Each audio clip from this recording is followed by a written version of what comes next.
আমাদের এই বছরের সারা বাংলাদেশের সবচেয়ে শ্রেষ্ঠ দেশাল সার ১৩৩ কোটি টাকা পাচারের মামলায় সাদিক অ্যাগ্রোর চেয়ারম্যান ইমরান হোসেনকে গ্রেফতার করেছে পুলিশের অপরাধ তদন্ত বিভাগ। সোমবার গ্রেফতারের বিষয়টি নিশ্চিত করেন সিআইডির বিশেষ পুলিশ সুপার জসিম উদ্দিন খান।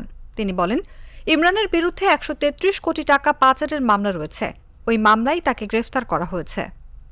15 লক্ষ টাকা, একটা খাসির দাম চাচ্ছি 15 লক্ষ টাকা। এর আগে মানি লন্ডারিং প্রতিরোধ আইন ও বিধি অনুযায়ী ১৩৩ কোটি টাকা মানি লন্ডারিংয়ের অভিযোগে সাদিক অ্যাগ্রোর মালিক ইমরান হোসেন, তৌহিদুল আলম জেনিত ও অভিযুক্ত প্রতিষ্ঠান সাদিক অ্যাগ্রোর বিরুদ্ধে মামলা করে সিআইডির ফাইন্যান্সিয়াল ক্রাইম ইউনিট।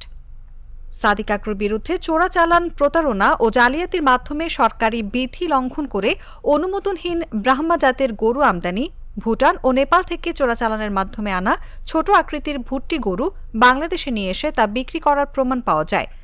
প্রতারণার মাধ্যমে দেশীয় গরু ছাগল বিদেশি ও বংশীয় গরু ছাগল বলে প্রচার করে উচ্চ মূল্যে তা কোরবানি পশুর হাটে বিক্রি করে সাদিক অ্যাগ্রো।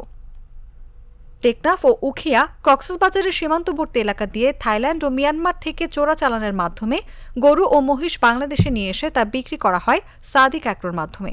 অবৈধভাবে উপার্জিত অর্থ অভিযুক্ত ব্যক্তি ও স্বার্থ সংশ্লিষ্ট প্রতিষ্ঠানের নামে থাকা বিভিন্ন ব্যাংক হিসাবের মাধ্যমে প্রায় ১২১ কোটি ৩২ লাখ ১৫,১৪৪ টাকা স্থানান্তর করেন ইমরান হোসেন।